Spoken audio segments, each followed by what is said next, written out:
Hello, hello. Come in, come in.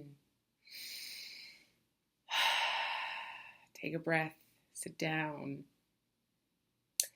I am so excited about this video because this is the whole game right here. This is the entire, from start to finish, the whole thing. This is 15 plus years of my life. In the next, hopefully I can keep this video under 45 minutes. I am going to try. I have a lot of information I want to share with you.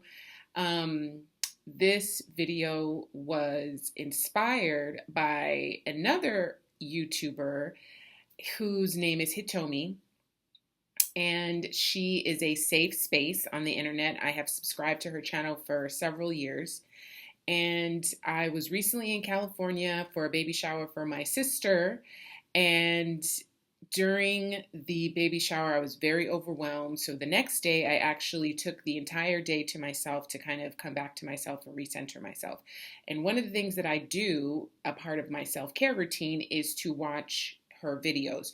And just coincidentally, she had made a video about heartbreak. And my girl was in there dropping gems, okay? And I was so proud, so thrilled, and I couldn't help but become inspired and take notes and do deeper dives and just, really delve into what she was talking about. And even though this video is not going to be specifically about heartbreak, I do have a video about heartbreak that I will link. This video is about creating your own evidence. Creating momentum that you are healing, that you are growing. And there is 7 strategies that I have written down, and I will go over all 7 of them, that will ensure, that is guaranteed, if you are applying these 7 strategies, you will experience healing and growth every day, guaranteed. And to put it simply, it is about changing or transforming your perspective into perception. So let me just define the difference between perception and perception really quickly, because we often confuse the two, but they are not the same. They are not the same whatsoever. So it says perception is about how we interpret sensory information, while perspective is about the viewpoint from which we interpret that information. So it is about becoming the watcher, right? Not being subjected to the flood of sensory output that we are bombarded with on a daily basis, because it comes at us at all sides and all angles and all forms. And when you can transform your perception into perspective, you are going to be miles and miles ahead of the game in terms of healing and growth. So, one of the things that Hitomi said early on that really resonated with me was, she said, fill your life with the recognition of miracles. Miracles is one of those words that has become kind of overused. It really bothers me how these words that were meant for such inspiration are now kind of looked at in a very cliche way, but our life is really filled with miracles. Miracles we don't even really acknowledge, and it's unfortunate because the fact that we are sitting here breathing, speaking, the fact that we have the ability to walk and talk, the fact that we live in a comfortable home, we have some place to sleep, these are all miracles. And this is just one way that we can use our experience to create the momentum of real healing and real transformational growth. But what often gets in the way of that our beliefs often get in the way of that. Our beliefs are nothing more than a collection of thoughts, a pattern of thoughts that we have just habitually had year after year after year. That's all a belief is. It is just a collection of thoughts, habitual thoughts. And Hitomi also said it's easy to create belief systems in moments of pain. And it's so true because we evolved to recognize pain before pleasure. Why? Because we're here for survival. Our survival was everything. So we needed to be aware of the things that were going to cause us pain, that were going to cause us harm.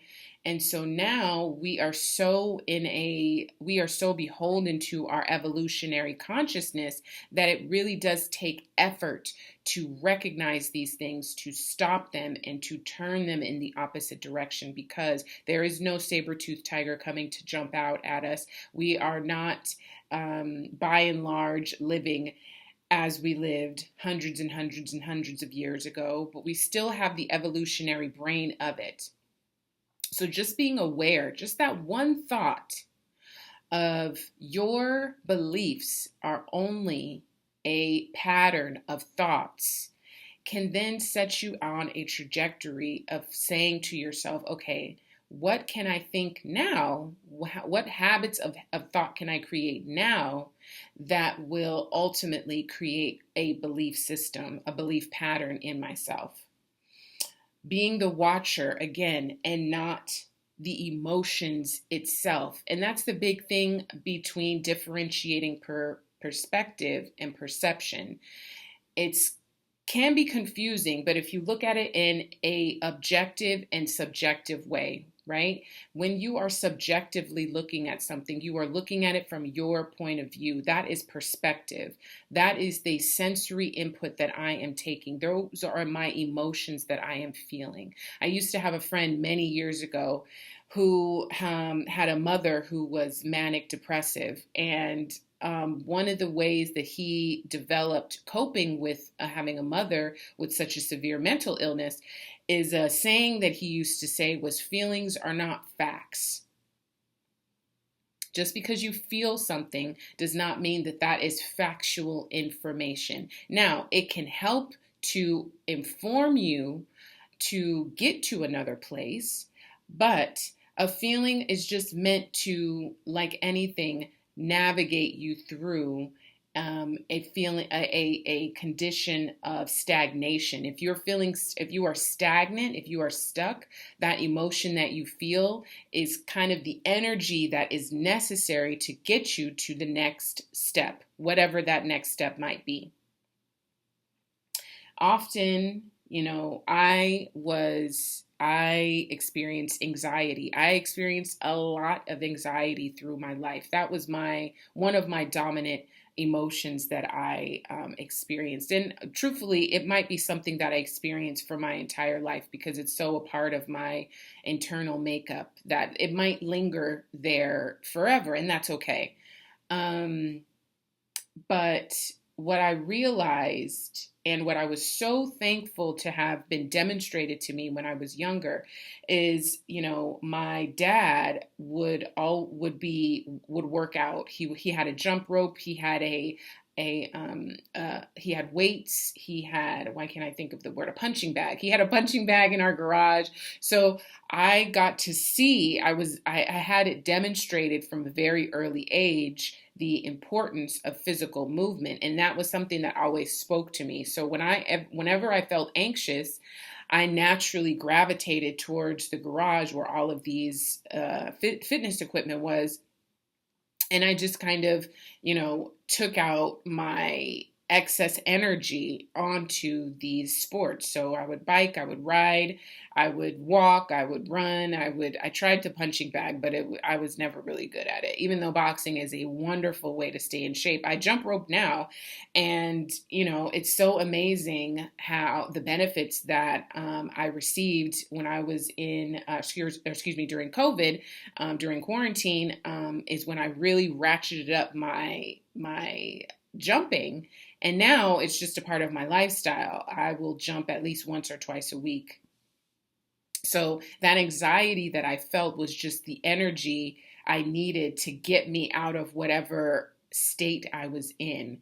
And doing that physical movement helped to like release it, so I could think clearly and sit more grounded in my feelings and examine them and say, okay, is this really how I feel? Can I trust that this is going to lead me to the next best step?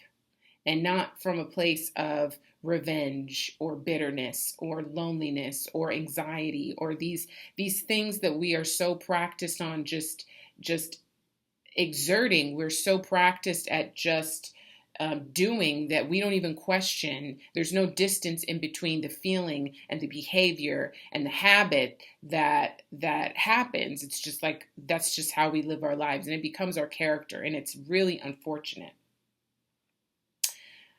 Another gem. I mean, I will link that video in the description because that's how much I enjoyed the video. Another gem that she said was find the evidence of why something didn't work.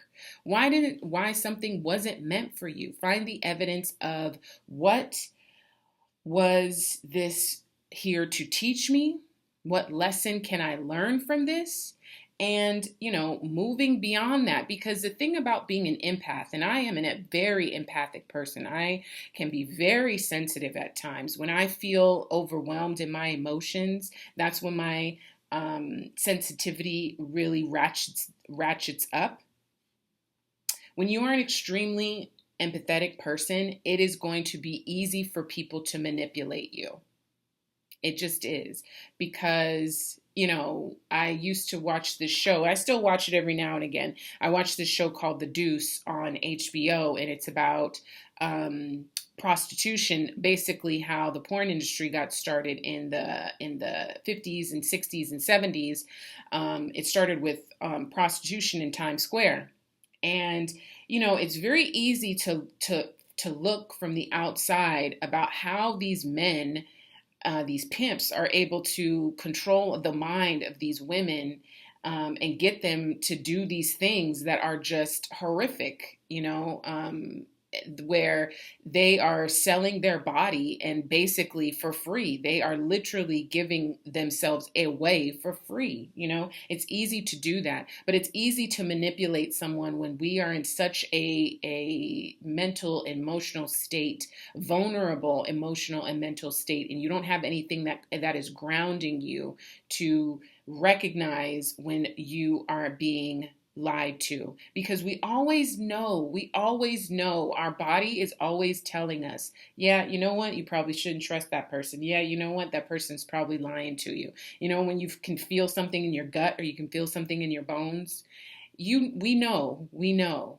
It's just that often we are not practiced enough at saying no, at saying, I am not going to do this. And it's easy to judge someone. It's easy to say what you would have done or what you could have done. But we never really know what we're capable of until we're actually in that circumstance. So find the why. Why is this not meant for me? Why was this not meant for me? What lesson can I learn from this? The simplicity of phrases like show me, teach me, use me, help me.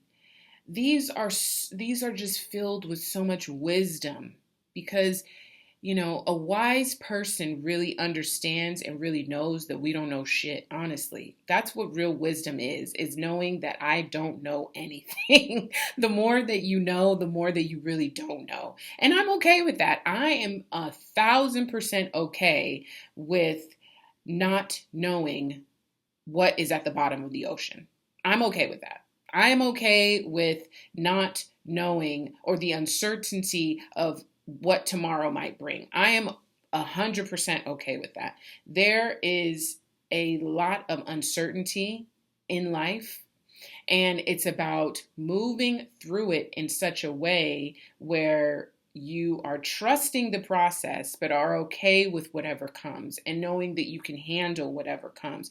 But that is a practice. That is a practice. And there are so many things that we can do to cultivate that in our daily lives. So, again, when things show up, we are practiced in our presence, and we can look at these things in such a way from a perspective, from an objective point of view, not subjective, from an objective point of view, and know which course of action is best to take. But these things are not easy. These things are challenging. They are very challenging. And, every once in a while, it's okay to throw a little temper tantrum if that releases some energy. I am a Capricorn, and people ask me that all the time. They're like, what sign are you? I'm like, I'm a Capricorn. And I really didn't know a whole lot about horoscope until people would ask me. But, the more that I kind of delve into it, the more that I'm just like, well, I kind of do show certain characteristics of a Capricorn, I guess. But I don't tend to ground myself in stuff like that. It doesn't speak to me. It doesn't call to me. For those that it does call to, more power to you. It's never really been the way that I choose to understand myself, but it is very helpful. And, I say that to say that, people would come to me, friends, family, whomever would come to me with advice, and people do this all the time. They approach me on the street all the time. I take public transportation, I ride my bike, and I actively talk to strangers when I am in public. I do that. I intentionally do that. And often people will be receptive to it, and they will tell me all of these things, things. People, they just got kicked out of the house. They, are trying to navigate their divorce, like all of these things that people have just told me. And I'm just like, you don't even know me. Why are you telling me all this stuff? But I'm saying that to say that I am a problem solver. I am not the type of person, it is not in my characteristic profile to just listen at problems. That is not a part of my characteristic profile. My characteristic is very much, okay, you have an issue. There's only a certain capacity that I have to, quote unquote, listen to that issue before I want to put a plan in place. I don't want to just stay in the problem. I don't want to stay in the issue. I want to get past it, which is why I'm not a therapist, because I don't want to just listen at people. I want to make a goal. I want to make a plan. I want to be a coach, or I am a coach, because unlike a therapist, I will get in the pool, so to speak, and do the laps with you, as opposed to just being outside of the pool and coaching you on. No, I'm going to jump in the pool. I'm going to do these laps too, and we're going to figure this out together, because we all need that help and we all need coaching. But it is okay to throw a temper tantrum every now and again. Every now and again, indulge yourself, but get to the other side of it. Know that nothing lasts forever. Everything is temporary, and get to the other side. Know that there is a light at the end of the tunnel. Even if you cannot see it, just see it in your mind. The importance of meditation, the importance of living meditatively is so crucial, so we don't get stuck in our emotions, so we don't get stuck in our perceptions, in our sensory, what we can hear and see and taste and touch and feel. Like we just get stuck there. We have to move beyond that. It takes being present, though. It takes being present, because our presence is all that matters. It's not about our actions, our past actions. It's about our presence and how we are enabling our presence to therefore teach through our demonstration.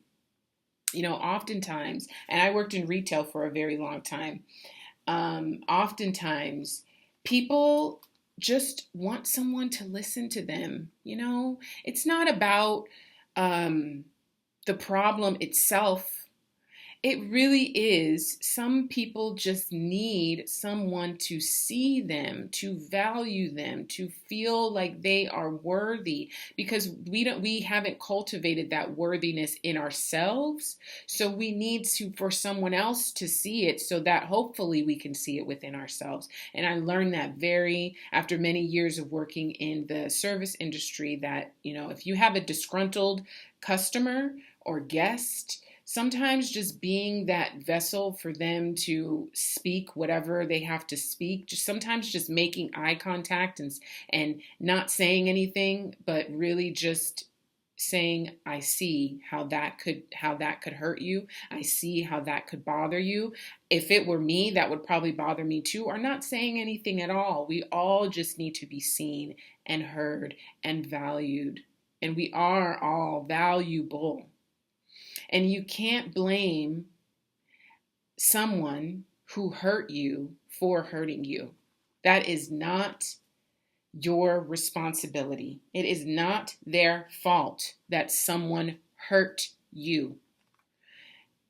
Looking for fault is not taking accountability for yourself. It is all about, what have I allowed to happen? Now, obviously, there are things that happen in life that we cannot help.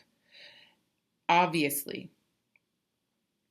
But again, when we are not practiced at listening to our intuition, at listening to that small stillness within us, it is that much more likely that we will put ourselves in situations around people and environments that are not going to respect our boundaries, that are not going to respect, honestly, our humanity.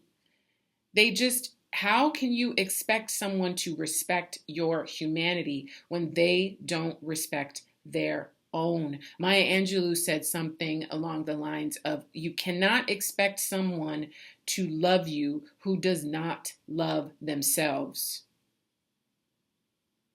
If you are looking for a certain level of love, if you have proven that you desire a certain level of love, and you haven't seen that demonstrated for the person that you are attempting to receive that love from, that is going to be an uphill battle every single time. Because honestly, it is not loving. It is not loving to attempt to receive something from someone that they are unwilling or unable to give. That is not love. That is conditional. That is manipulation. We must create our own momentum. We must create our own evidence. And these are 7 strategies for creating your own evidence. Mindfulness and self-awareness. Recognizing your thoughts, emotions, and patterns help you understand how your perceptions influence your decisions. Perceptions. Take out perception and put in emotion. How your emotions influence your decisions. This awareness enables intentional decision making, fostering growth. When you can see your decisions and correlate them to your emotions, you are thereby better to recognize, okay, is this a decision based on the emotion of guilt, the emotion of love, the emotion of forgiveness, the emotion of humility, based on the decision that you've chosen to make? This self-examination, this self-reflection is a full-time job. And it'd be real bug to me when I be like at work or I be out with whoever. And I'm just like, wow, people really do make so much time to gossip and to belittle other people. If you spent just half of that time on yourself that you spent on somebody else, you would be so far along in your healing and your growing. But I guess therein lies the rub. A lot of people say that they want to grow and they want to heal, but their lives are not demonstrations of that. Their decisions are not reflections of that. Reframing perspectives, challenging negative thoughts and adopting alternative viewpoints can shift perceptions, leading to more empowering decisions and outcomes. So, challenging negative thoughts and adopting alternative viewpoints can shift emotions, leading to empowering decisions. So, this is reframing perspectives, or excuse me, perspectives. Oh gosh, you know, it's easy to get them, it's easy to confuse them. Is this really how, is this feeling really cultivating the best version of myself? Can I trust this feeling? My friend Russell, feelings aren't facts. Is this really beneficial? Is this feeling really bringing out the best in all of us here? Or am I just indulging? There's so much self-indulgence of righteousness, and it irks me. It really irks me how self-righteous we have become in our emotions, in our emotional patterns. It's like, grow up. Grow up. We need the adults to come to the front. We need action instead of complaining. We need planning, because these things that are happening are serious and people's lives are being altered today. Even if you can't see the remnants of the things that are affecting us as a global consciousness, even if you are not affected by them in your daily life, somebody is. A lot of people are.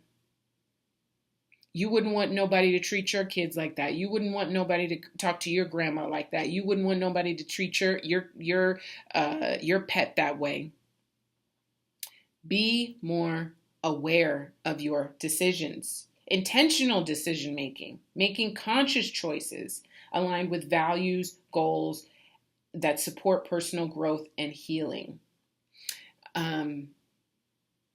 This is about intention. This is about, what intention do I bring to the table? If you are not intentionally cultivating a consciousness of being at the helm of your emotions are going to drag you all over this life. That's why people are just so all over the place. They're up, they're down, they're cold, they're hot, they're single, they're this, they're that. It's just like all over the place. We're not grounded in anything of substance. It's because we attach ourselves to our emotions. We're not intentional with the energy that we put out into the world. So it's easy for things to it's easy for me to treat you like shit, because I don't intend anything other than whatever emotion I'm feeling right now. So I am beholden to whatever is right now. So I don't have to think about how this might affect you, because all I'm thinking about is right now. Someone and people who do not think about the past with reverence or treat the future with reverence are usually people that are in power, unfortunately. Practicing gratitude, appreciation. Focus on positive aspects of your life, leading to more optimistic decisions. Gratitude. There's so much to be grateful for, so much. But we trust we trust the things that we see. We trust the things that we feel. We trust the things that we touch. We trust these things. I had a very memorable encounter years ago when I was on the bus of this gentleman who was in his mid 20s, and he was houseless. That was his decision. He decided that he was going to live a nomadic lifestyle in the most visceral way, meaning he just would, we started talking because I talk to strangers all the time. And he was very intelligent, very bright young man. And he was so happy. I could just see, he was like he was a lumen. And I was listening to him, and we were talking about, how he had lived here, how he had traveled there, and all these things. And I said to him, all of that is fascinating. However, you stink. You smell. And unfortunately, people trust their senses. So the average person is not going to be able to get past the fact that you smell, literally you smell, to hear all of the gems that you are dropping. That's just the reality. Unfortunately, we trust our senses. We don't look at things objectively. We look at things subjectively in terms of our sensory input. And I remember just as I said that, the next thing that he said, I don't even remember, because he had spit that came out of his mouth, and it was like a cartoon. It came out of his mouth and it landed right on my leg. And I didn't hear anything else he said. I was like, oh my gosh, I am trying to be my higher conscious self right now. But this kid is like, he smells to high heaven, and he just spit on me. It wasn't on purpose, but I can't think of anything else. I need to get out of here. Yes, just, I will never forget that. My sister always tells me I need to write a book about all of the things that I saw and experienced on public transportation. And it's been a lot over the years. It has been a lot. Reflective journaling. Oh my gosh. Reflective and self-study journaling. Examining experiences and decisions through journaling helps identify patterns, gain insights, refine perceptions for future growth. Journaling. Oh my goodness. We are a collection of so many thoughts, emotions, so many habits of consciousness. How are we going to decipher any of that if we don't get it out of us? There is something to releasing that energy, releasing that stagnant energy with doing physical exercise. But it's also important to journal. I have journaled very regularly since I was 16, 17, and I will take some time away from it. I'm not the best, it will come and go where, I will go 5 years where I will journal pretty much every day, and then I'll go a year and I won't journal at all. But it's so amazing how I can go back. 2024 was probably one of the hardest years of my entire life. I have never been so challenged for such a consistent amount of time than 2024. And I might make a video about that. I'm not sure yet.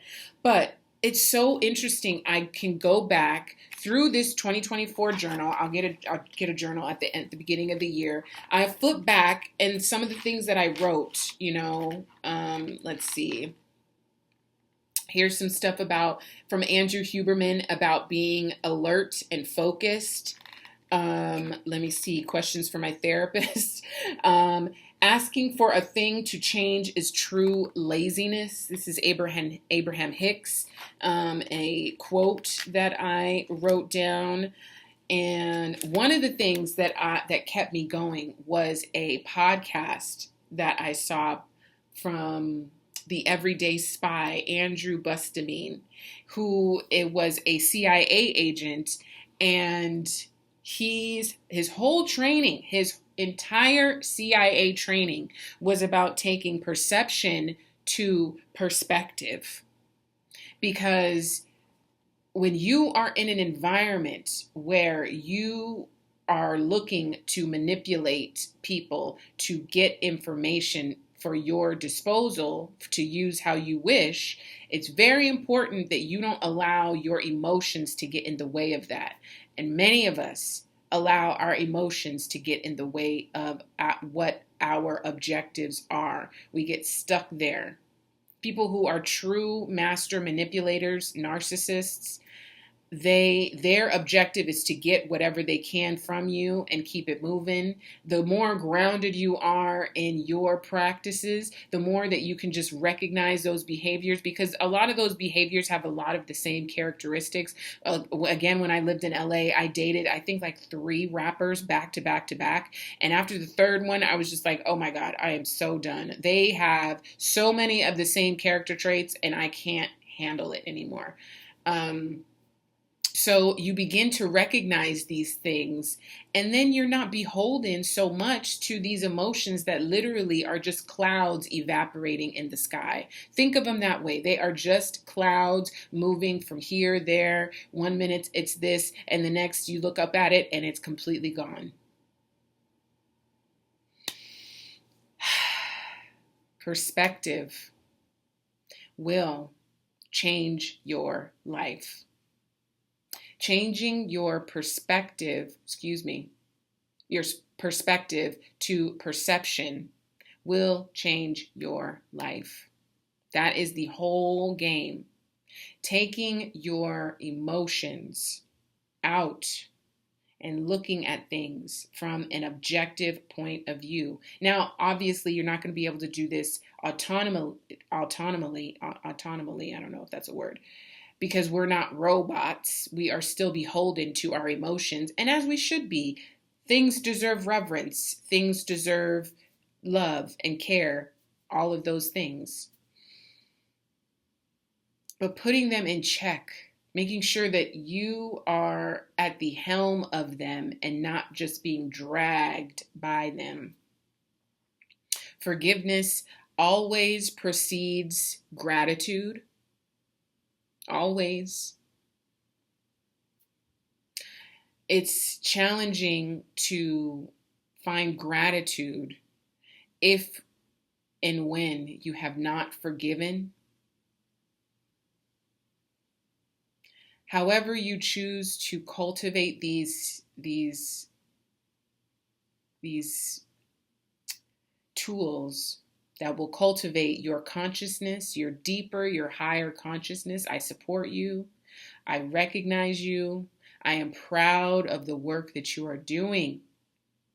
Please, if you have a question, if you would like to work with me, I'm happy to do that. I'm happy to do so. I'm happy to create a plan specifically for you.